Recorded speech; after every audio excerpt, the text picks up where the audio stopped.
Bonjour à tous et bienvenue dans ce guide Crusader King 2. Donc je suis content, je vais enfin faire mon guide dont je parlais depuis si longtemps. Alors ce guide est destiné principalement aux gens qui ne connaissent pas du tout le jeu, ou qui l'ont lancé peut-être qu'une seule fois, mais qui devant la complexité se sont dit « Oh mon dieu, c'est pas pour moi, c'est trop compliqué ». Donc une chose que je tiens à préciser, ce jeu est plus simple que Europa Universalis 4, déjà, donc ça c'est dit. Mais il est en même temps très différent. Moi j'ai eu la chance de commencer avec Crusader King 2 et après de me mettre sur Europa Universalis 4, et je peux vous dire qu'au début Europa Universalis 4 je me disais putain mais je vais jamais arriver à y jouer, c'est trop différent. Donc ce sont deux jeux qui se ressemblent beaucoup mais qui sont très très différents. Donc ce qu'on va faire dans cette vidéo, c'est qu'on va couvrir vraiment les premiers pas. Vraiment juste la base de la base. Donc je vais à peine parler de gameplay, je vais surtout vous présenter l'interface du jeu, histoire qu'on commence à mettre poser notre regard sur les différentes features qui sont proposées, et dans les vidéos suivantes, on va approfondir chacune de ces features. Donc, la première chose à faire, c'est de lancer une partie, donc en un joueur. On nous demande à quelle époque est-ce qu'on veut commencer, donc c'est un peu comme dans Europa Universalis, nous avons des bookmarks historiques. Donc, je pense que, enfin, comment vous dire, ça c'est l'époque de Charlemagne. Ici, on a l'époque des Vikings et des descendants des fils de Charlemagne, en fait. C'est peut-être pas des époques historiques celle qui nous parle le plus. Je pense que le Moyen-Âge central serait très bien pour commencer en tant que débutant, parce qu'en tout cas, moi c'est avec ça que j'ai commencé, et je personnalise les paramètres de la partie, et là, comme dans Europa Universalis, je me retrouve donc avec une carte. Comme vous pouvez le voir, cette carte est beaucoup plus petite que celle d'Europa Universalis. Alors si vous n'avez pas le DLC Rajas of India, la carte s'arrête là, à peu près. Mais voilà, si vous avez le DLC, vous avez aussi l'Inde dans laquelle vous pouvez jouer. Donc, comme avant, ici, on peut choisir des dates, changer les dates de départ. Ici, nous avons des républiques, mais ça, il faut avoir le DLC Respublica pour l'avoir. Donc nous, on va rester sur des choses assez basiques. On va sélectionner le roi Philippe de France. Parce que bon, on va dire que les gens seront le plus acclimatés avec ça. Donc là, vous voyez, ça, ce sont tous les DLC que j'ai. Donc je les ai tous. Enfin non, tiens, il m'en manque un là, apparemment. Donc, on peut voir ici les différents royaumes indépendants. Donc on retrouve le Saint-Empire romain, donc comme vous pouvez le voir, c'est une seule et unique entité dans Crusader King 2, alors que dans Europa il est subdivisé en petits bouts. Ça rend jouer avec la France quand même beaucoup plus difficile, parce que ce truc-là c'est un monstre. Hein. Ensuite, donc ce qu'il faut bien comprendre, c'est que Crusader King 2, ce n'est pas un jeu de nation, c'est un jeu de personnes. C'est un jeu de nobles, de rois, de comtes, de ducs, ce genre de choses. Donc il faut bien comprendre la hiérarchie. Si vous prenez une province comme la province de Toulouse, ça c'est un comté. Si vous regardez les lignes un petit peu plus épaisses, elles délimitent un duché. Donc un duc règne sur plusieurs comtes. Et un roi règne sur plusieurs ducs. Et un roi peut être duc qui peut régner sur plusieurs comtes aussi. Donc si on prend le roi de France, ses vassaux directs, donc les gens qui sont directement sous sa poigne, il a des princes-évêques, donc c'est un comte de Champagne, donc si la Champagne c'est là, donc c'est lui qui est seigneur de ces terres-là, mais son suzerain direct, ce n'est pas le duc du coin, c'est le roi Philippe, parce que le roi Philippe est probablement duc de la région. On a le duc de Champagne, bah tiens justement, ce monsieur-là, il va pas être content parce qu'il devrait avoir lui en dessous a priori, vous voyez ? Donc c'est une question de relation et aussi de niveau de relation. Les gens qui vous aiment pas vont essayer de vous assassiner, de prendre vos titres, ce genre de choses, et les gens qui vous aiment vont vous défendre. Donc pour voir cela, on peut voir tous les comtes indépendants, donc ça ce sont les comtes qui ne sont pas des ducs. Donc voilà, ça ce sont tous les comtes du royaume de France, et vous voyez, ça marche de la même façon absolument partout dans le monde. On trouve ici le filtrage des ducs, donc on retrouve le duc de Toulouse. Ici, on a le duc d'Aquitaine, a priori, là aussi. Donc le duc d'Aquitaine, c'est tout ça. Ah non, on voit le pas de Poitou, Aquitaine, Gascogne. Voilà, Gascogne, Anjou, Normandie. Et ça, c'est parce que c'est le roi, en fait. Donc on peut voir les rois ici. Donc il y a le roi de France, le roi d'Angleterre, le roi d'Écosse, le roi de Norvège, de Suède. Et on ne voit pas les empires, mais ça, c'est un empire. C'est-à-dire qu'en fait, l'empereur, qui est par là... l'empereur, lui, peut avoir des rois en dessous de lui, carrément. Donc on a par exemple l'Empire byzantin, bon c'est un empire, mais il n'a pas de roi, il n'y a pas de royaume qui ont été créés dedans, il n'y a que des ducs. Ce qui crée justement un petit peu des problèmes de stabilité dans le coin. Bref, ensuite on voit à nouveau la carte de religion, donc avec l'orthodoxie, le catholicisme, les sunnites, les chiites, les tengris, tout ce genre de choses. Et enfin, on peut voir les cultures françaises, occitanes, allemandes, bref, donc ça c'est un peu moins intéressant. Donc, on va lancer une partie, voilà, avec le Capétien, roi Philippe de France, roi Philippe, qui est le roi qui a formé le royaume de France. Avant, ça s'appelait la Francie, Francie occidentale en l'occurrence, qui était un héritage de Charlemagne. Et vous aviez en fait la Francie occidentale et l'Aquitanie, qui a été donc unie sous le royaume de France. Et vous aviez ici la Lotharingie, le royaume d'Italie et la Francie orientale, qui ont été unifiés sous le joug du Saint-Empire romain. Voilà. Donc on va lancer la partie, donc vous voyez on peut se mettre en mode Iron Man, on peut jouer un personnage de façon aléatoire, ça peut donner des choses assez marrantes d'ailleurs, on le fera je pense un de ces quatre. On va lancer la partie et donc je vais vous expliquer un petit peu donc l'interface utilisateur, sans rentrer dans les détails comme j'avais dit. Hein. Ok donc c'est bon, nous voilà dans le jeu, j'ai un peu galéré en fait à lancer la partie. Donc on retrouve en fait, vous avez donc au milieu de l'écran la carte du monde, subdivisée en provinces. Chaque province appartient à un royaume, enfin appartient à un comte, qui appartient à un duc, qui appartient à un royaume. Et ces royaumes se font la guerre, ont besoin de casus belli pour se faire la guerre, tout ça, tout ça. Donc en haut à gauche, vous retrouvez votre personnage. Si vous cliquez dessus, vous voyez votre personnage, roi Philippe de France, sa dynastie, les Capétiens, on peut voir... qui étaient nos parents, nos grands-parents, tout ça, ça remonte assez loin. On doit pouvoir trouver Clovis dans le tas, en théorie, je crois qu'on est... Non, on n'est pas un... On est un Capétien, on n'est pas un Mérovingien, descendant de Mérové. On retrouve notre religion à nous, en tant que personne. Donc l'arbre dynastique, c'est ce que je viens d'ouvrir. L'arbre familial, on retrouve... Bon, ça honnêtement, c'était ce truc, je sais pas trop à quoi ça sert. L'arbre du royaume, vous allez beaucoup l'utiliser pour voir un petit peu, bon ben, qui est le mec le plus puissant de mon pays, ben, c'est le mec qui est tout à gauche. Il m'aime? Non. Donc il faut que je travaille sur lui, c'est un vassau sur lequel il faut que je travaille. Tous ces mecs-là, il faut qu'ils m'aiment. Si je veux que mon pays soit stable, il faut que ces gens-là m'aiment. Voilà. Donc ça, c'est un petit conseil de départ. On voit ensuite des statistiques assez basiques, hein, donc la taille du domaine, 2 sur 4, donc ça c'est le nombre de provinces que l'on peut posséder nous-mêmes. Donc on voit que l'on possède Melun et Orléans. Ce sont ces deux lieux-là. Donc comme je vous expliquais tout à l'heure, vous avez le comté, c'est-à-dire cette zone-là, d'accord? Et à l'intérieur d'un comté se trouvent des baronnies. Enfin, c'est pas tout à fait des baronnies, on va dire, ce sont des villes, des cités, des châteaux, comment dire, des chapelles. Donc, un château, c'est un noble qui la contrôle. Une cité, c'est un manant, un maire qui la contrôle, et un évêché, c'est un homme de Dieu qui le contrôle. Voilà. Du coup, là, je suis comte de Paris, ce qui fait que, en fait, j'ai la baronnie de Melun, mais vu que c'est le château principal du comté, c'est pas une baronnie, c'est le comté en tant que tel. Donc du coup, on retrouve ici le comté de Paris avec le château de Melun à l'intérieur. On voit ici que ce monsieur est maire de Paris, la cité de Paris. L'évêché de Saint-Denis, c'est cet évêque-là, vous voyez, etc., etc., etc.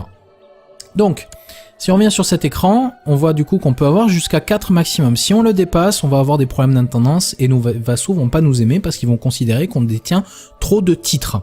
Et ça, c'est mauvais. Voilà. S'ils ont des malus, nos vassaux, bah, ils vont pas nous aimer et du coup, ils vont essayer de nous virer, ce genre de choses. Donc il faut éviter de dépasser notre taille de domaine maximum. Pareil, on a un nombre maximum de vassaux maintenant. Ça permet d'éviter en fait de créer des grands royaumes avec que des comtes, sans faire de ducs. Ça force en fait à la création des titres intermédiaires. Voilà. Mais sachant que la création de titres intermédiaires est quand même quelque chose de très pratique, mais il est vrai que souvent quand vous créez un duc et que vous lui mettez des comptes dessous, vous gagnez moins d'argent que si vous aviez tous les comptes directement. Du coup, le Paradoxe a intégré ce nouveau système-là il y a pas très très longtemps, pour pouvoir pallier à ce genre de choses. Donc ça compte uniquement le nombre maximum de vassaux directs, pas les vassaux de vos vassaux en gros. Voilà. Ensuite on retrouve donc là, ça c'est la taille de votre armée, 8,90K, qu'on trouve normalement c'est la somme de ces deux trucs là. Sachant que normalement si on passe la souris ici, vous voyez, je dis une bêtise, parce qu'on ne le voit pas, donc je sais pas vraiment... Levée militaire, ça prend en compte aussi les bateaux. Donc on voit, voilà, du domaine 1917, des vassaux 6988. Voilà, donc c'est la même valeur qu'ici. Par contre, normalement, ça devrait être la même valeur qu'il y a ici. Or, ça ne l'est pas, donc il y a quelque chose de bizarre. Mais bon, c'est pas grave. Ignorez du coup celle peut-être qu'il y a là. Ensuite, ça, c'est votre argent et ce que vous gagnez par mois. Donc on gagne plus 4,74. Donc si vous voulez voir le calcul, vous cliquez sur votre truc de Royaume de France. Et vous voyez que votre domaine vous rapporte 33. Donc c'est la somme de ces deux qu'il y a là. 23 des impôts des cités. Par contre, vous voyez que vos vassaux nobles et vos hommes d'église ne vous versent rien du tout. Et le commerce ne vous fait gagner rien du tout. Sachant que le commerce, c'est uniquement pour les républiques. Et du coup, on gagne 56. Et ensuite, bon, bah, les frais d'entretien de nos troupes, bah, vu que les troupes ne sont pas levées, ça nous coûte 0 pour l'instant. Et on n'a pas de seigneur en dessus de nous, donc on ne verse d'impôts à personne. Voilà, et on voit que le Royaume de France est composé de toutes ces choses-là. J'expliquerai différents concepts dans une autre vidéo, plus en détail. Donc, si on continue le petit tour, on voit notre prestige. Le prestige, ça c'est important parce que plus notre prestige est haut, plus nos vassaux nous aiment, sachant qu'il y a un cap à 2000 de prestige. C'est-à-dire qu'au-delà de 2000 de prestige, vos vassaux ne vous aimeront pas plus. C'est-à-dire que à 2000 de prestige, vous capez à 20 d'opinion supplémentaire de la part de vos vassaux. Donc vous voyez ici par exemple, si je clique sur lui, je peux voir ici son opinion qu'il a de moi. Et vous voyez que mon prestige n'est même pas pris en compte, parce qu'il est vraiment trop faible. Et si j'arrivais à 100 de prestige, j'aurais plus 1 d'opinion grâce à mon prestige. Hop, donc d'ailleurs, quand vous regardez là, ça permet de naviguer entre les gens, ça veut dire qu'il est en dessous de moi, voilà. Ensuite, vous avez votre piété, donc c'est un peu comme le prestige, sachant que lorsque vous mourrez, votre prestige et votre piété sont additionnés pour aller dans le score. Et le score, c'est ce qui détermine à la fin de la partie comment votre dynastie s'en est tirée par rapport aux autres dynasties historiques, on va dire. Voilà. Ensuite, on retrouve ici nos ambitions. Donc ça, c'est en fait des objectifs qu'on va donner à notre personnage pour qu'il ait des enfants, par exemple, pour qu'il se marie, pour qu'il tombe amoureux, ce genre de choses. Donc c'est ça que j'aime beaucoup dans le jeu, c'est son côté jeu de rôle. On incarne un personnage. On peut choisir maintenant des intérêts, donc ça c'est dans le dernier DLC Way of Life, donc ça permet en fait en gros de s'occuper pendant les temps de paix, pour se trouver des activités secondaires on va dire.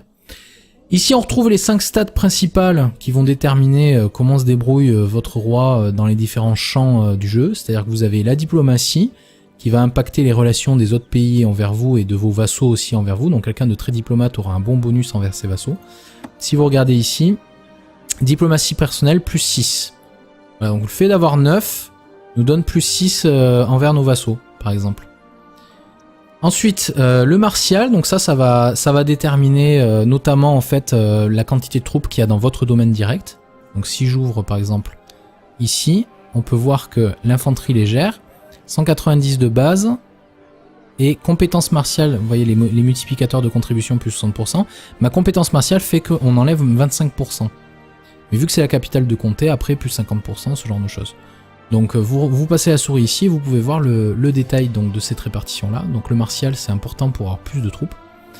L'intendance, c'est ce qui va gérer en fait votre capacité à lever les impôts, et notamment ça va gérer aussi votre taille de domaine. Voilà, on est à plus 1 parce que notre régent a une bonne intendance, vous voyez? Parce que oui, vu qu'on est un enfant, on a un régent, et c'est ses valeurs à lui qui comptent. Du coup, ça explique peut-être un peu mieux. On a la même diplomatie. L'intrigue, ça va déterminer votre capacité de succès pour intriguer contre les autres, donc on en viendra plus en détail plus tard. L'érudition, ça va booster, on va dire, votre capacité à faire de la recherche pour développer les technologies de votre royaume. Et ces valeurs-là sont, on va dire, on gagne quelques points à droite à gauche quand on naît, c'est-à-dire c'est ce qu'on a dîné chez nous. En grandissant, ces valeurs vont évoluer en fonction du gardien, du tuteur. Vous voyez là, notre tuteur, c'est lui. C'est ce monsieur-là, qui a beaucoup d'intrigues, tiens. Intéressant. Et pour l'instant, il fait pas du bon boulot sur ce côté-là. Et ce gardien, en fait, va nous guider aussi dans les valeurs que l'on a. Donc ça, ici, vous retrouvez les valeurs. Donc il est important de regarder les valeurs d'un tuteur avant de mettre en tutorat un enfant. Et en fait, comme vous pouvez le voir, j'ai pas de truc carré à la fin. Ça, c'est en gros, comment vous dire, le profil du personnage, sa carrière, son métier, entre guillemets. C'est-à-dire que lui, c'est une ombre insaisissable. Il est très fort en intrigue. Et j'ai une chance, vu que ça c'est le maximum, vous voyez, les 4 petites pipes là, donc ça va de 1 à 4, sachant que 1 c'est vraiment merdique, et à 4 c'est le meilleur.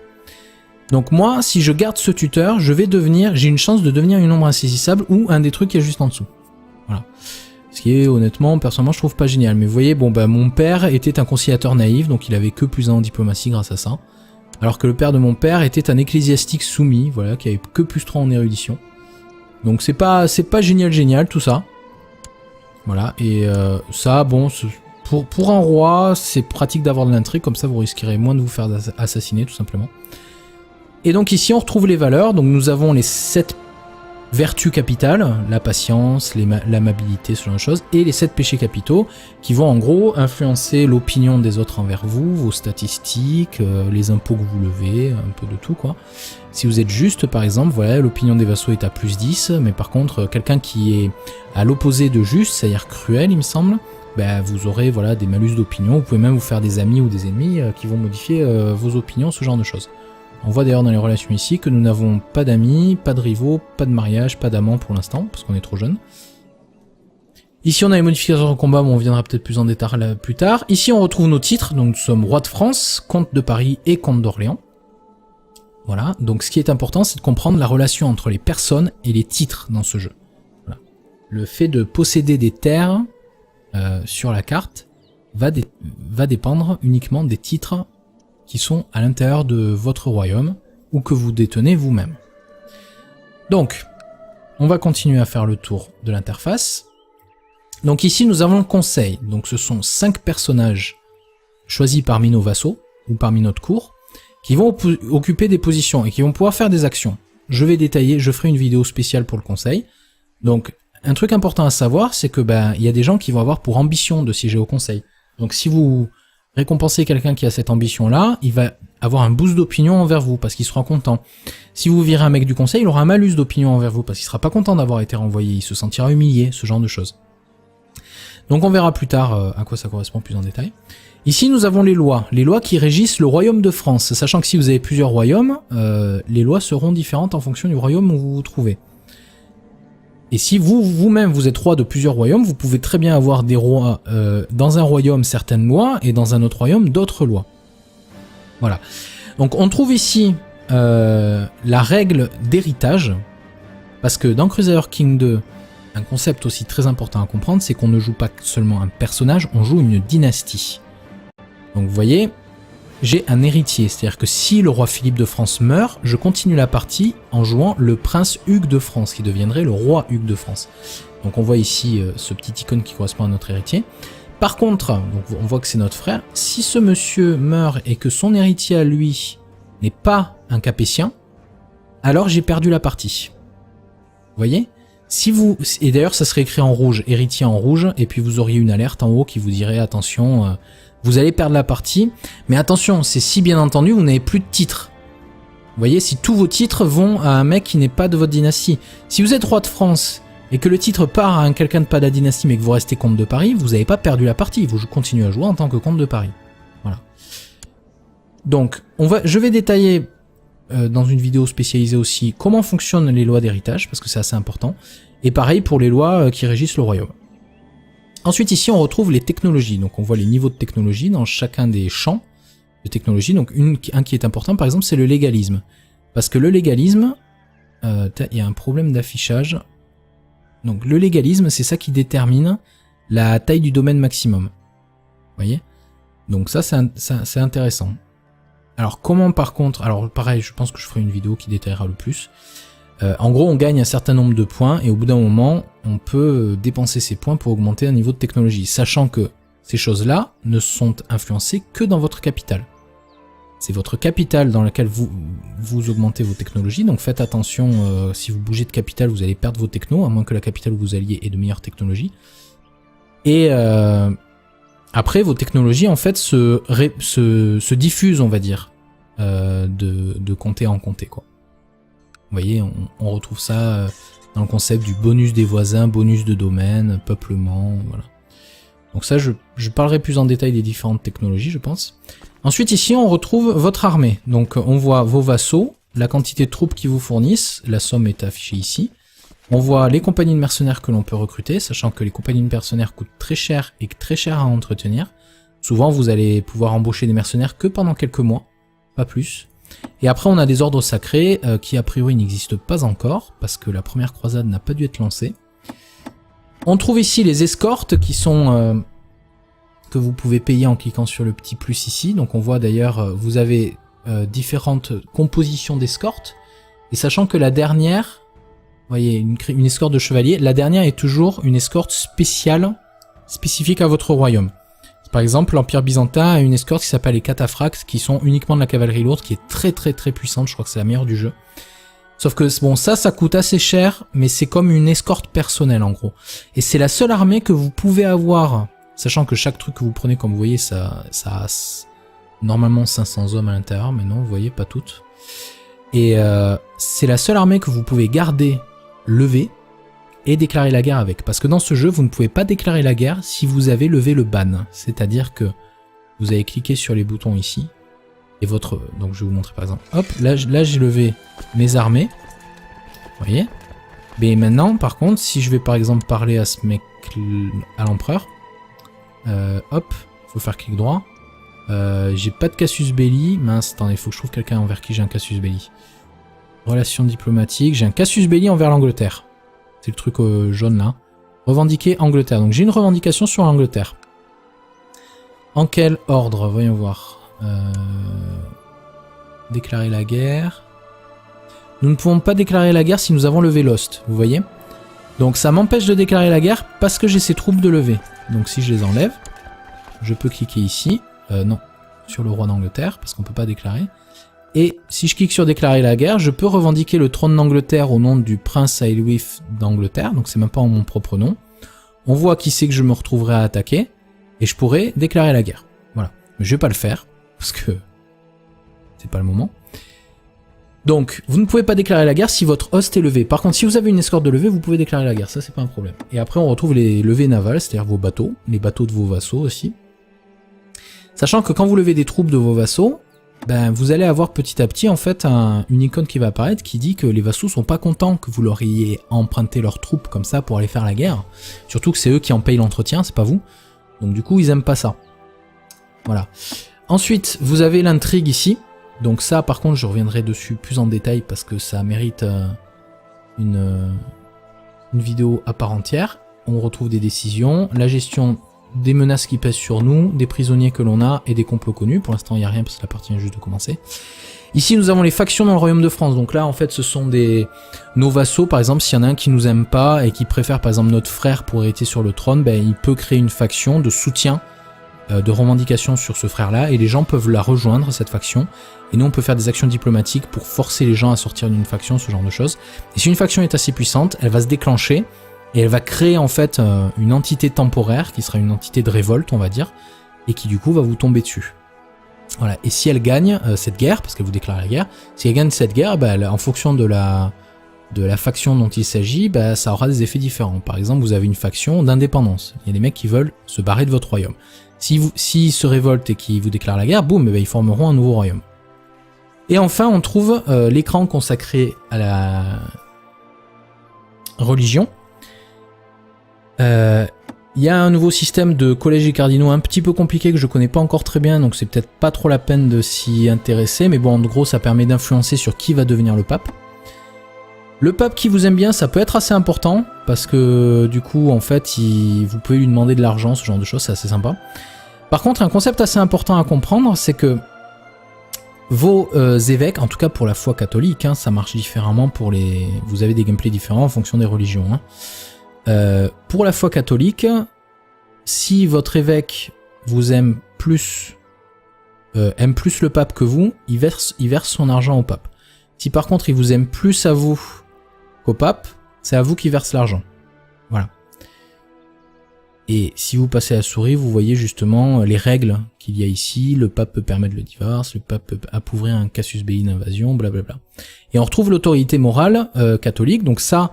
C'est un truc qui s'influence sur l'intégralité de la carte. C'est-à-dire que si la Hongrie par exemple perd la guerre contre les Pechneks, qui sont pas du tout de la bonne religion, ben boum, ça va influencer ici. Ça va dire, hop, a perdu une guerre sainte. Vous voyez?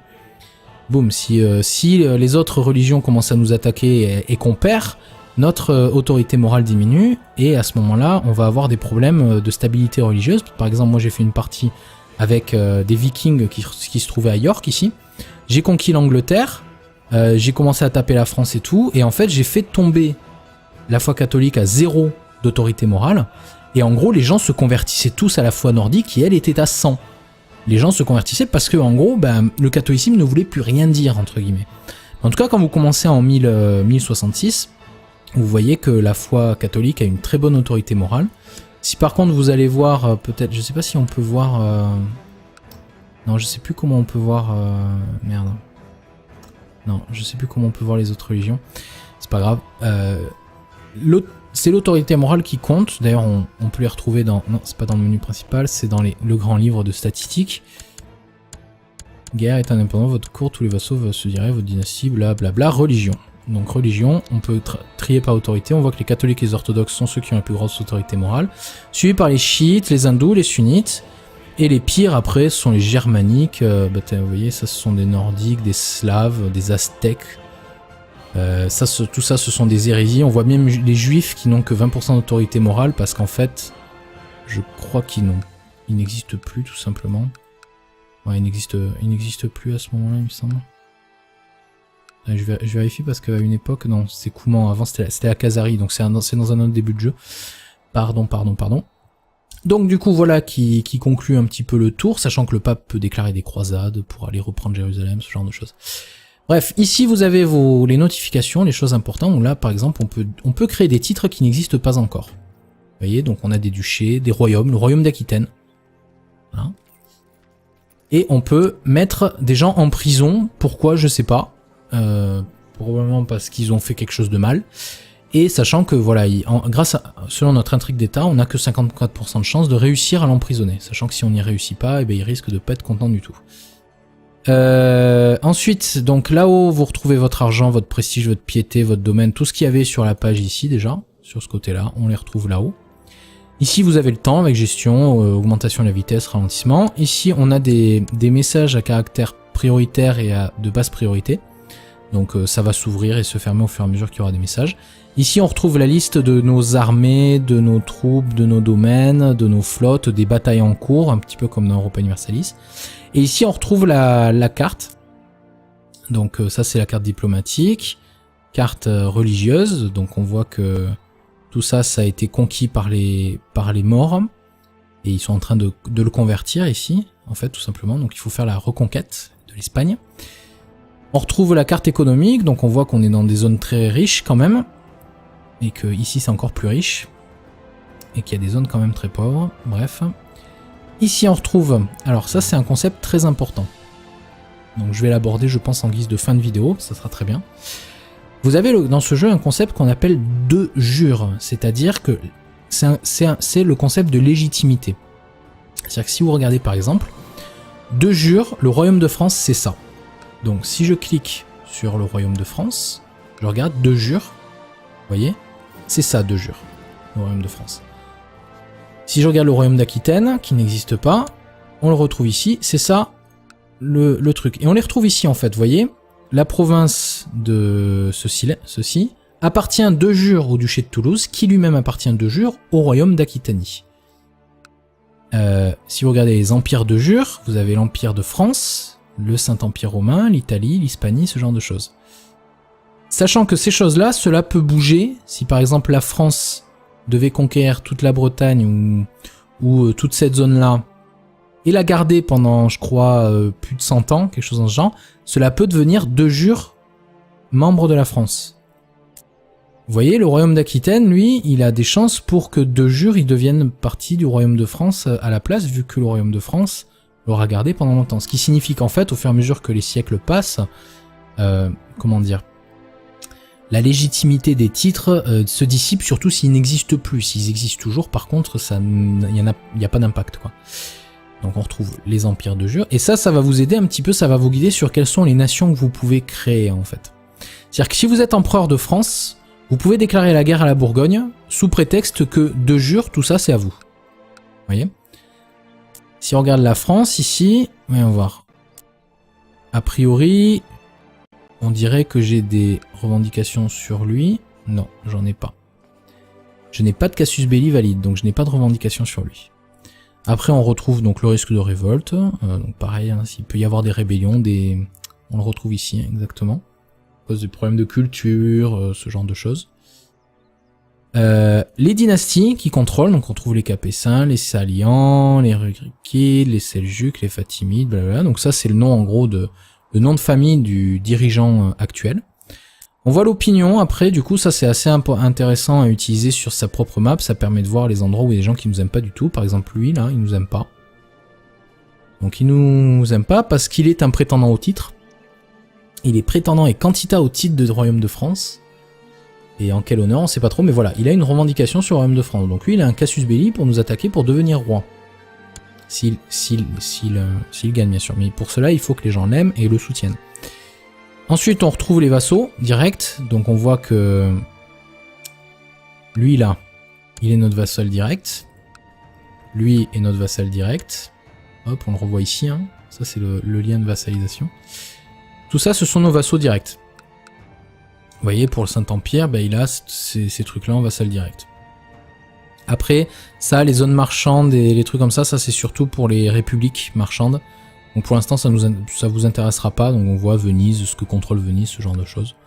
Pas très intéressant. Et enfin en bas vous avez de quoi trouver des personnages, donc ça peut être vachement utile pour chercher dans votre royaume des hommes qui ne sont pas en prison, qui sont pas mariés, c'est-à-dire on va plutôt chercher des femmes qui sont pas mariées, qui n'ont pas de titre, qui sont de ma religion et de ma culture, qui est adulte et qui ne vient pas d'une grande famille par exemple. Donc si je veux épouser une roturière, oh, une génie tiens. Donc elle par exemple, je veux bien en faire ma femme quoi. Vous voyez? Parce qu'elle a de super traits. Elle est génie. Sachant qu'un truc que j'ai pas dit tout à l'heure, c'est que vous avez les vertus et les défauts. Vous avez des caractéristiques de personnalité, ce genre de choses. Et vous avez des traits génétiques.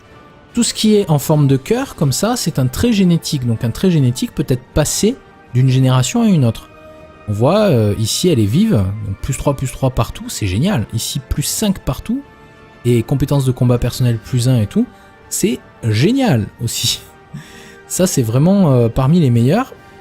Ça par contre, les trucs de cette forme-là, c'est des occupations, des hobbies, on va dire.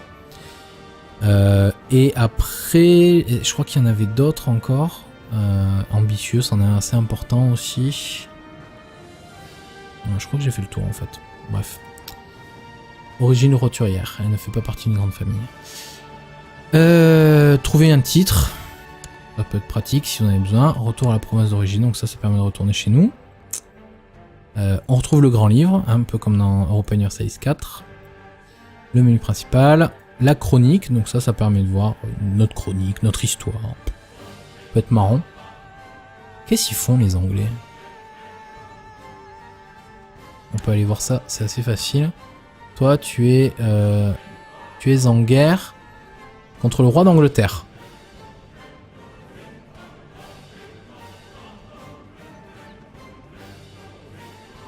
Bon, apparemment, il est en guerre contre le roi d'Angleterre. Bref, donc voilà, ça fait le tour de l'interface de base et des concepts très très basiques du jeu. Donc, vous êtes un personnage. Quand vous mourrez, c'est votre héritier, vous jouez votre héritier, et ainsi de suite jusqu'à la fin du jeu, ou jusqu'à ce que vous perdiez. Vos titres se transmettent en fonction des lois de succession, donc ça je vais les couvrir plus en détail après. Et voilà, donc je vais arrêter ce guide-là, ici, parce que ça fait quand même plus de 30 minutes, c'est assez difficile à suivre, j'imagine, pour les nouveaux venus. Mais bon, je vais faire d'autres guides, je vais essayer d'expliquer plus en détail les autres concepts du jeu, et puis après, le mieux, ce sera de faire un let's play pour vous montrer comment ça marche, de toute façon. Donc ça, il n'y a pas de secret. Donc voilà, si vous avez aimé ce guide, n'oubliez pas de cliquer sur le bouton j'aime, de laisser un commentaire si vous avez des questions, si vous avez des suggestions sur qu'est-ce que je devrais expliquer en priorité par exemple. Et sinon, je vous souhaite une très agréable journée et je vous dis à très bientôt sur GZ Gaming pour un nouveau guide Crusader Kings 2. Salut à tous. Bonjour à tous et bienvenue dans ce guide Crusader Kings 2. Donc je suis content, je vais enfin faire mon guide dont je parlais depuis si longtemps. Alors, ce guide est destiné principalement aux gens qui ne connaissent pas du tout le jeu, ou qui l'ont lancé peut-être qu'une seule fois, mais qui, devant la complexité, se sont dit « Oh mon Dieu, c'est pas pour moi, c'est trop compliqué ».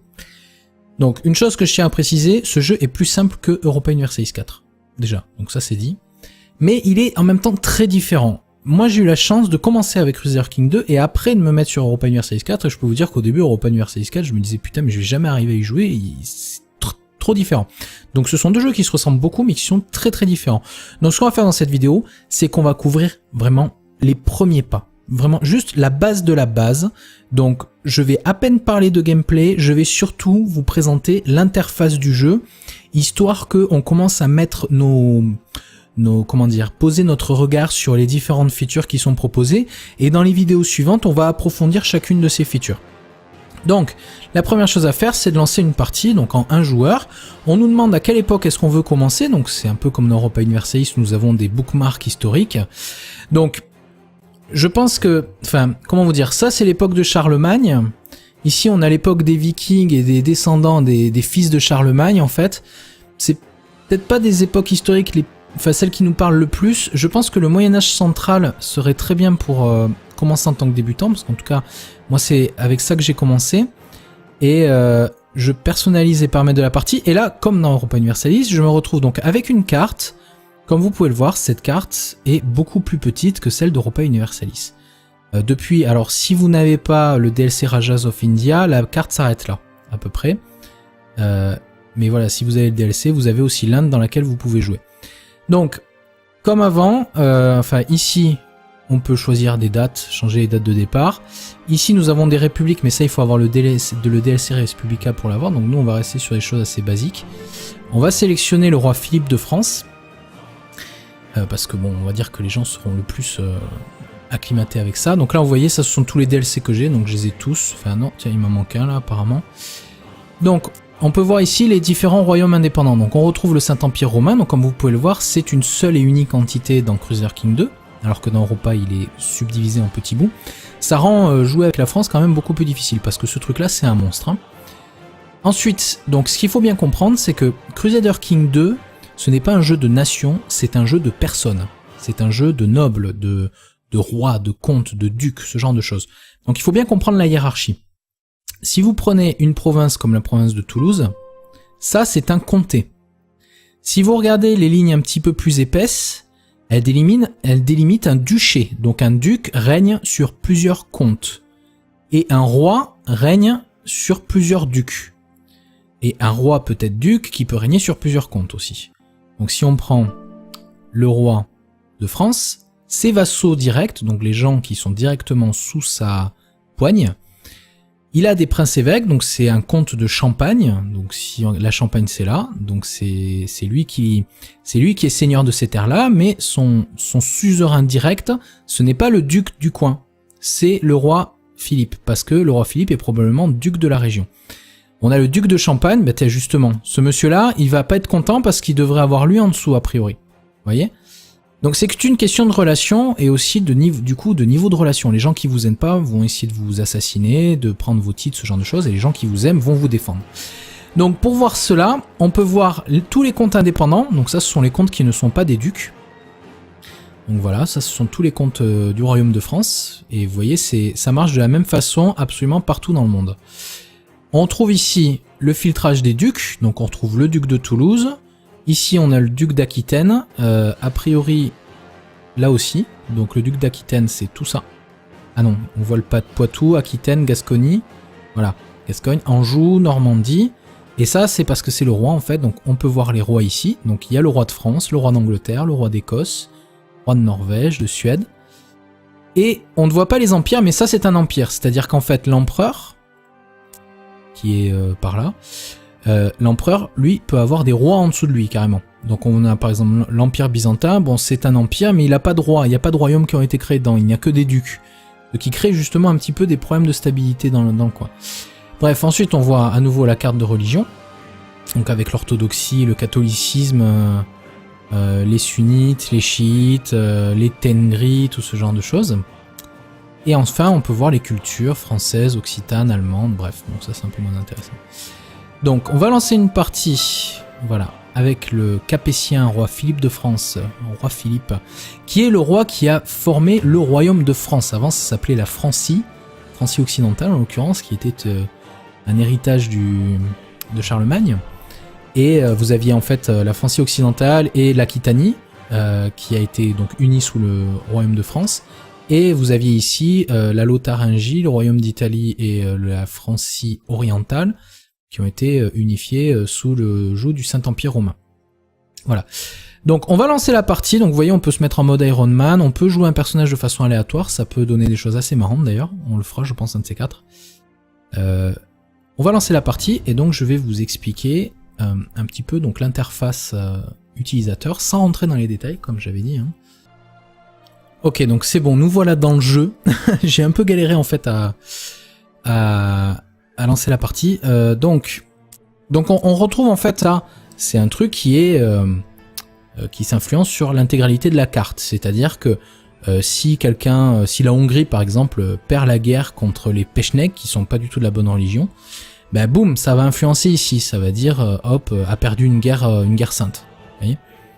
Boum, si les autres religions commencent à nous attaquer et qu'on perd, notre autorité morale diminue, et à ce moment-là, on va avoir des problèmes de stabilité religieuse. Par exemple, moi j'ai fait une partie avec des vikings qui se trouvaient à York, ici. J'ai conquis l'Angleterre, j'ai commencé à taper la France et tout, et en fait j'ai fait tomber la foi catholique à 0 d'autorité morale, et en gros les gens se convertissaient tous à la foi nordique, qui elle était à 100. Les gens se convertissaient parce que en gros, le catholicisme ne voulait plus rien dire, entre guillemets. En tout cas, quand vous commencez en 1066, vous voyez que la foi catholique a une très bonne autorité morale. Si par contre vous allez voir, peut-être, je sais pas si on peut voir... Non, je sais plus comment on peut voir... Merde. Non, je sais plus comment on peut voir les autres religions. C'est pas grave. C'est l'autorité morale qui compte. D'ailleurs, on peut les retrouver dans... Non, c'est pas dans le menu principal, c'est dans le grand livre de statistiques. Guerre est indépendant, votre cour, tous les vassaux se diraient, votre dynastie, blablabla. Religion. Donc religion, on peut trier par autorité. On voit que les catholiques et les orthodoxes sont ceux qui ont la plus grosse autorité morale. Suivi par les chiites, les hindous, les sunnites. Et les pires, après, ce sont les germaniques. Vous voyez, ça, ce sont des nordiques, des slaves, des aztèques. Tout ça, ce sont des hérésies. On voit même les juifs qui n'ont que 20% d'autorité morale parce qu'en fait, je crois qu'ils n'existent plus, tout simplement. Ouais, ils n'existent plus à ce moment-là, il me semble. Je vérifie parce qu'à une époque, non, c'est Kouman. Avant, c'était la Khazari, donc c'est dans un autre début de jeu. Pardon. Donc du coup, voilà qui conclut un petit peu le tour, sachant que le pape peut déclarer des croisades pour aller reprendre Jérusalem, ce genre de choses. Bref, ici vous avez les notifications, les choses importantes, où là par exemple on peut créer des titres qui n'existent pas encore. Vous voyez, donc on a des duchés, des royaumes, le royaume d'Aquitaine. Voilà. Et on peut mettre des gens en prison, pourquoi je sais pas. Probablement parce qu'ils ont fait quelque chose de mal. Et sachant que voilà, selon notre intrigue d'état, on n'a que 54% de chance de réussir à l'emprisonner. Sachant que si on n'y réussit pas, il risque de pas être content du tout. Ensuite, donc là-haut, vous retrouvez votre argent, votre prestige, votre piété, votre domaine, tout ce qu'il y avait sur la page ici déjà, sur ce côté-là, on les retrouve là-haut. Ici, vous avez le temps avec gestion, augmentation de la vitesse, ralentissement. Ici, on a des messages à caractère prioritaire et de basse priorité. Donc ça va s'ouvrir et se fermer au fur et à mesure qu'il y aura des messages. Ici, on retrouve la liste de nos armées, de nos troupes, de nos domaines, de nos flottes, des batailles en cours, un petit peu comme dans Europa Universalis. Et ici, on retrouve la carte. Donc ça, c'est la carte diplomatique, carte religieuse. Donc on voit que tout ça, ça a été conquis par les morts. Et ils sont en train de le convertir ici, en fait, tout simplement. Donc il faut faire la reconquête de l'Espagne. On retrouve la carte économique, donc on voit qu'on est dans des zones très riches quand même. Et que ici c'est encore plus riche. Et qu'il y a des zones quand même très pauvres. Bref. Ici on retrouve... Alors ça c'est un concept très important. Donc je vais l'aborder je pense en guise de fin de vidéo, ça sera très bien. Vous avez dans ce jeu un concept qu'on appelle de jure. C'est-à-dire que c'est le concept de légitimité. C'est-à-dire que si vous regardez par exemple, de jure, le royaume de France c'est ça. Donc si je clique sur le royaume de France, je regarde de jure, vous voyez, c'est ça de jure, le royaume de France. Si je regarde le royaume d'Aquitaine, qui n'existe pas, on le retrouve ici, c'est ça le truc. Et on les retrouve ici en fait, vous voyez. La province de ceci appartient de jure au duché de Toulouse, qui lui-même appartient de jure au royaume d'Aquitanie. Si vous regardez les empires de jure, vous avez l'empire de France, le Saint-Empire romain, l'Italie, l'Hispanie, ce genre de choses. Sachant que ces choses-là, cela peut bouger. Si par exemple la France devait conquérir toute la Bretagne ou toute cette zone-là, et la garder pendant, je crois, plus de 100 ans, quelque chose dans ce genre, cela peut devenir de jure membre de la France. Vous voyez, le royaume d'Aquitaine, lui, il a des chances pour que de jure il devienne partie du royaume de France à la place, vu que le royaume de France l'aura gardé pendant longtemps. Ce qui signifie qu'en fait, au fur et à mesure que les siècles passent, comment dire, la légitimité des titres se dissipe, surtout s'ils n'existent plus. S'ils existent toujours, par contre, il n'y a pas d'impact, quoi. Donc on retrouve les empires de jure. Et ça va vous aider un petit peu, ça va vous guider sur quelles sont les nations que vous pouvez créer, en fait. C'est-à-dire que si vous êtes empereur de France, vous pouvez déclarer la guerre à la Bourgogne, sous prétexte que de jure, tout ça, c'est à vous. Vous voyez? Si on regarde la France, ici, voyons voir. A priori, on dirait que j'ai des revendications sur lui. Non, j'en ai pas. Je n'ai pas de casus belli valide, donc je n'ai pas de revendication sur lui. Après, on retrouve donc le risque de révolte. Donc pareil, hein, s'il peut y avoir des rébellions, on le retrouve ici, exactement. À cause des problèmes de culture, ce genre de choses. Les dynasties qui contrôlent, donc on trouve les Capétiens, les Salians, les Rugriquides, les Seljuks, les Fatimides, blablabla. Donc ça, c'est le nom en gros le nom de famille du dirigeant actuel. On voit l'opinion après, du coup ça c'est assez intéressant à utiliser sur sa propre map, ça permet de voir les endroits où il y a des gens qui nous aiment pas du tout, par exemple lui là, il nous aime pas. Donc il nous aime pas parce qu'il est un prétendant au titre, il est prétendant et candidat au titre de royaume de France. Vous avez donc au milieu de l'écran la carte du monde, subdivisée en provinces, chaque province appartient à un royaume, enfin appartient à un comte qui appartient à un duc qui appartient à un royaume. Et ces royaumes se font la guerre, ont besoin de casus belli pour se faire la guerre, tout ça, tout ça. Donc en haut à gauche, vous retrouvez votre personnage. Si vous cliquez dessus, vous voyez votre personnage, roi Philippe de France, sa dynastie, les Capétiens, on peut voir qui étaient nos parents, nos grands-parents, tout ça, ça remonte assez loin. On doit pouvoir trouver Clovis dans le tas, en théorie, je crois qu'on est... Non, on n'est pas on est un Capétien, on n'est pas un Mérovingien, descendant de Mérové. On retrouve notre religion à nous en tant que personne. Donc l'arbre dynastique, c'est ce que je viens d'ouvrir. L'arbre familial, on retrouve... Bon ça honnêtement, ce truc, je sais pas trop à quoi ça sert. L'arbre du royaume, vous allez beaucoup l'utiliser pour voir un petit peu, bon ben, qui est le mec le plus puissant de mon pays? Ben, c'est le mec qui est tout à gauche. Il m'aime? Non. Donc il faut que je travaille sur lui. C'est un vassau sur lequel il faut que je travaille. Tous ces mecs-là, il faut qu'ils m'aiment. Si je veux que mon pays soit stable, il faut que ces gens-là m'aiment. Voilà. Donc ça, c'est un petit conseil de départ. On voit ensuite des statistiques assez basiques, hein, donc la taille du domaine, 2 sur 4, donc ça c'est le nombre de provinces que l'on peut posséder nous-mêmes. Donc on voit que l'on possède Melun et Orléans. Ce sont ces deux lieux-là. Donc comme je vous expliquais tout à l'heure, vous avez le comté, c'est-à-dire cette zone-là, d'accord? Et à l'intérieur d'un comté se trouvent des baronnies. Enfin, c'est pas tout à fait des baronnies, on va dire, ce sont des villes, des cités, des châteaux, comment dire, des chapelles. Donc, un château, c'est un noble qui la contrôle. Une cité, c'est un manant, un maire qui la contrôle. Et un évêché, c'est un homme de Dieu qui le contrôle. Voilà. Du coup, là, je suis comte de Paris. Ce qui fait que, en fait, j'ai la baronnie de Melun. Mais vu que c'est le château principal du comté, c'est pas une baronnie, c'est le comté en tant que tel. Donc du coup, on retrouve ici le comté de Paris avec le château de Melun à l'intérieur. On voit ici que ce monsieur est maire de Paris, la cité de Paris. L'évêché de Saint-Denis, c'est cet évêque-là, vous voyez, etc., etc., etc. Donc, si on revient sur cet écran, on voit du coup qu'on peut avoir jusqu'à 4 maximum. Si on le dépasse, on va avoir des problèmes d'intendance et nos vassaux vont pas nous aimer parce qu'ils vont considérer qu'on détient trop de titres. Et ça, c'est mauvais. Voilà. S'ils ont des malus, nos vassaux, bah, ils vont pas nous aimer et du coup, ils vont essayer de nous virer, ce genre de choses. Donc il faut éviter de dépasser notre taille de domaine maximum. Pareil, on a un nombre maximum de vassaux maintenant. Ça permet d'éviter en fait de créer des grands royaumes avec que des comtes sans faire de ducs. Ça force en fait à la création des titres intermédiaires. Voilà. Mais sachant que la création de titres intermédiaires est quand même quelque chose de très pratique, mais il est vrai que souvent quand vous créez un duc et que vous lui mettez des comptes dessous, vous gagnez moins d'argent que si vous aviez tous les comptes directement. Du coup, le Paradox a intégré ce nouveau système-là il y a pas très longtemps, pour pouvoir pallier à ce genre de choses. Donc ça compte uniquement le nombre maximum de vassaux directs, pas les vassaux de vos vassaux en gros. Voilà. Ensuite on retrouve donc là, ça c'est la taille de votre armée, 8,90K, qu'on trouve normalement c'est la somme de ces deux trucs là. Sachant que normalement si on passe la souris ici, vous voyez, je dis une bêtise, parce que on ne le voit pas, donc je sais pas vraiment. Levée militaire, ça prend en compte aussi les bateaux.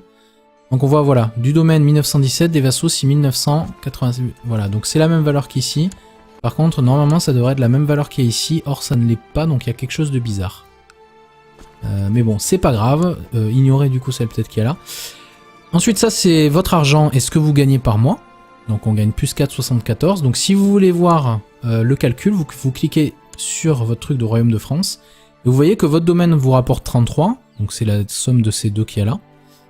23 des impôts des cités, par contre vous voyez que vos vassaux nobles et vos hommes d'église ne vous versent rien du tout. Et le commerce ne vous fait gagner rien du tout, sachant que le commerce c'est uniquement pour les républiques. Et du coup on gagne 56, et ensuite bon bah les frais d'entretien de nos troupes, bah, vu que les troupes ne sont pas levées, ça nous coûte 0 pour l'instant. Et on n'a pas de seigneur en dessus de nous, donc on ne verse d'impôts à personne. Voilà, et on voit que le Royaume de France est composé de toutes ces choses-là. J'expliquerai différents concepts dans une autre vidéo, plus en détail. Donc, si on continue le petit tour, on voit notre prestige. Le prestige, ça c'est important parce que plus notre prestige est haut, plus nos vassaux nous aiment, sachant qu'il y a un cap à 2000 de prestige.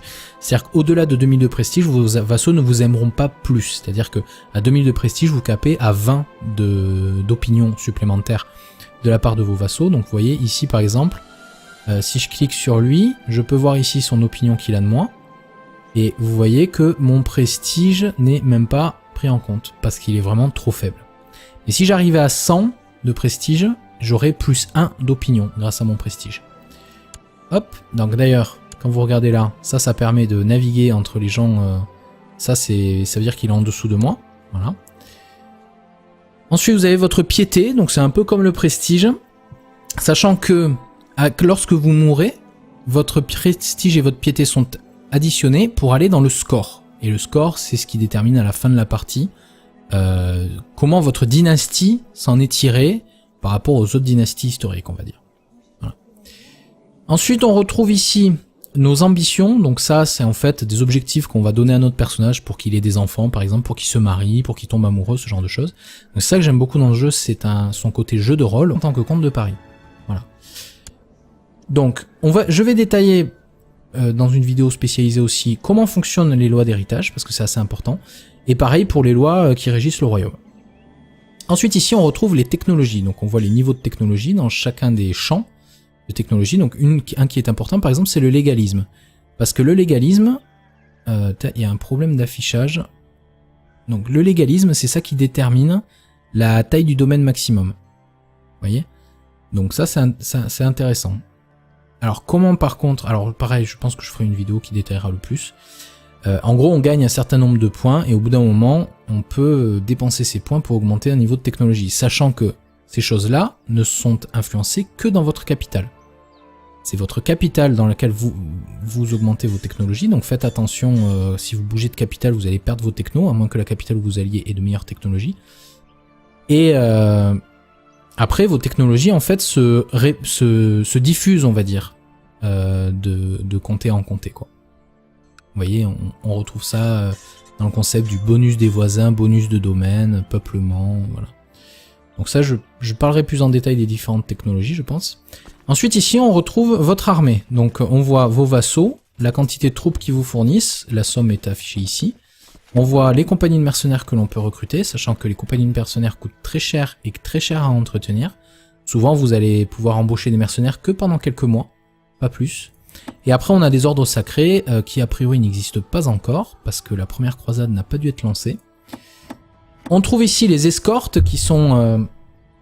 que vous pouvez payer en cliquant sur le petit plus ici. Donc on voit d'ailleurs, vous avez différentes compositions d'escortes. Et sachant que la dernière, vous voyez, une escorte de chevalier, la dernière est toujours une escorte spéciale, spécifique à votre royaume. Par exemple, l'Empire byzantin a une escorte qui s'appelle les cataphractes, qui sont uniquement de la cavalerie lourde, qui est très puissante, je crois que c'est la meilleure du jeu. Sauf que bon, ça coûte assez cher, mais c'est comme une escorte personnelle en gros. Et c'est la seule armée que vous pouvez avoir, sachant que chaque truc que vous prenez, comme vous voyez, ça a normalement 500 hommes à l'intérieur, mais non, vous voyez, pas toutes.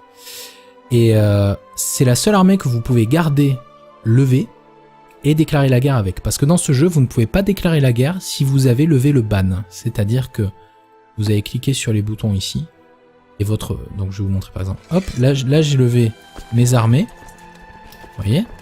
Mais maintenant, par contre, si je vais par exemple parler à ce mec, à l'empereur, hop, faut faire clic droit. J'ai pas de casus belli. Mince, attendez, il faut que je trouve quelqu'un envers qui j'ai un casus belli. Relations diplomatiques, j'ai un casus belli envers l'Angleterre. C'est le truc jaune là. Revendiquer Angleterre. Donc j'ai une revendication sur l'Angleterre. En quel ordre? Voyons voir. Déclarer la guerre. Nous ne pouvons pas déclarer la guerre si nous avons levé Lost. Vous voyez? Donc ça m'empêche de déclarer la guerre parce que j'ai ces troupes de lever. Donc si je les enlève, je peux cliquer ici. Non. Sur le roi d'Angleterre parce qu'on ne peut pas déclarer. Et si je clique sur déclarer la guerre, je peux revendiquer le trône d'Angleterre au nom du prince Aelwulf d'Angleterre, donc c'est même pas en mon propre nom. On voit qui c'est que je me retrouverai à attaquer, et je pourrais déclarer la guerre. Voilà. Mais je vais pas le faire, parce que c'est pas le moment. Donc, vous ne pouvez pas déclarer la guerre si votre host est levé. Par contre, si vous avez une escorte de levée, vous pouvez déclarer la guerre, ça c'est pas un problème. Et après on retrouve les levées navales, c'est-à-dire vos bateaux, les bateaux de vos vassaux aussi. Sachant que quand vous levez des troupes de vos vassaux, ben, vous allez avoir petit à petit en fait une icône qui va apparaître qui dit que les vassaux sont pas contents que vous leur ayez emprunté leurs troupes comme ça pour aller faire la guerre. Surtout que c'est eux qui en payent l'entretien, c'est pas vous. Donc du coup ils aiment pas ça. Voilà. Ensuite vous avez l'intrigue ici. Donc ça par contre je reviendrai dessus plus en détail parce que ça mérite une vidéo à part entière. On retrouve des décisions, la gestion des menaces qui pèsent sur nous, des prisonniers que l'on a et des complots connus. Pour l'instant, il n'y a rien parce que la partie vient juste de commencer. Ici, nous avons les factions dans le royaume de France. Donc là, en fait, ce sont nos vassaux. Par exemple, s'il y en a un qui nous aime pas et qui préfère, par exemple, notre frère pour hériter sur le trône, ben, il peut créer une faction de soutien, de revendication sur ce frère-là. Et les gens peuvent la rejoindre, cette faction. Et nous, on peut faire des actions diplomatiques pour forcer les gens à sortir d'une faction, ce genre de choses. Et si une faction est assez puissante, elle va se déclencher. Et elle va créer en fait une entité temporaire qui sera une entité de révolte, on va dire, et qui du coup va vous tomber dessus. Voilà. Et si elle gagne cette guerre, parce qu'elle vous déclare la guerre, si elle gagne cette guerre, bah, en fonction de la faction dont il s'agit, bah, ça aura des effets différents. Par exemple, vous avez une faction d'indépendance. Il y a des mecs qui veulent se barrer de votre royaume. S'ils se révoltent et qu'ils vous déclarent la guerre, boum, bah, ils formeront un nouveau royaume. Et enfin, on trouve l'écran consacré à la religion. Il y a un nouveau système de collèges et cardinaux un petit peu compliqué que je connais pas encore très bien, donc c'est peut-être pas trop la peine de s'y intéresser, mais bon, en gros, ça permet d'influencer sur qui va devenir le pape. Le pape qui vous aime bien, ça peut être assez important, parce que du coup, en fait, vous pouvez lui demander de l'argent, ce genre de choses, c'est assez sympa. Par contre, un concept assez important à comprendre, c'est que vos évêques, en tout cas pour la foi catholique, hein, ça marche différemment pour les... Vous avez des gameplays différents en fonction des religions, hein. Pour la foi catholique, si votre évêque vous aime plus le pape que vous, il verse son argent au pape. Si par contre il vous aime plus à vous qu'au pape, c'est à vous qui verse l'argent. Voilà. Et si vous passez à la souris, vous voyez justement les règles qu'il y a ici. Le pape peut permettre le divorce, le pape peut appauvrir un casus belli d'invasion, blablabla. Et on retrouve l'autorité morale catholique, donc on incarne un personnage. On peut choisir maintenant des intérêts, donc ça c'est dans le dernier DLC Way of Life, donc ça permet en fait en gros de s'occuper pendant les temps de paix pour se trouver des activités secondaires on va dire. Ici on retrouve les 5 stats principales qui vont déterminer comment se débrouille votre roi dans les différents champs du jeu, c'est-à-dire que vous avez la diplomatie qui va impacter les relations des autres pays envers vous et de vos vassaux aussi envers vous. Donc quelqu'un de très diplomate aura un bon bonus envers ses vassaux. Si vous regardez ici, diplomatie personnelle plus 6. Voilà, donc le fait d'avoir 9 nous donne plus 6 envers nos vassaux, par exemple. Ensuite, le martial, donc ça va déterminer notamment en fait la quantité de troupes qu'il y a dans votre domaine direct. Donc si j'ouvre par exemple ici, on peut voir que l'infanterie légère, 190 de base, et compétence martiale, vous voyez les multiplicateurs de contribution plus 60%, ma compétence martiale fait qu'on enlève 25%. Mais vu que c'est la capitale de comté, après plus 50%, ce genre de choses. Donc vous passez la souris ici, vous pouvez voir le détail donc, de cette répartition-là. Donc le martial, c'est important pour avoir plus de troupes.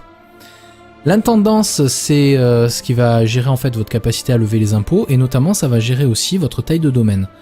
Voilà, on est à plus 1 parce que notre régent a une bonne intendance, vous voyez? Parce que oui, vu qu'on est un enfant, on a un régent, et c'est ses valeurs à lui qui comptent. Du coup, ça explique peut-être un peu mieux. On a la même diplomatie. L'intrigue, ça va déterminer votre capacité de succès pour intriguer contre les autres, donc on en viendra plus en détail plus tard. L'érudition, ça va booster, on va dire, votre capacité à faire de la recherche pour développer les technologies de votre royaume. Et ces valeurs-là sont, on va dire, on gagne quelques points à droite à gauche quand on naît, c'est-à-dire c'est ce qu'on a d'inné chez nous. En grandissant, ces valeurs vont évoluer en fonction du gardien, du tuteur. Vous voyez là, notre tuteur, c'est lui. C'est ce monsieur-là, qui a beaucoup d'intrigues, tiens. Intéressant. Et pour l'instant, il fait pas du bon boulot sur ce côté-là. Et ce gardien, en fait, va nous guider aussi dans les valeurs que l'on a. Donc ça, ici, vous retrouvez les valeurs. Donc il est important de regarder les valeurs d'un tuteur avant de mettre en tutorat un enfant. Et en fait, comme vous pouvez le voir, j'ai pas de truc carré à la fin. Ça, c'est en gros, comment vous dire, le profil du personnage, sa carrière, son métier, entre guillemets. C'est-à-dire que lui, c'est une ombre insaisissable. Il est très fort en intrigue. Et j'ai une chance, vu que ça c'est le maximum, vous voyez, il y a 4 petites pipes là, donc ça va de 1 à 4, sachant que 1 c'est vraiment merdique et à 4 c'est le meilleur.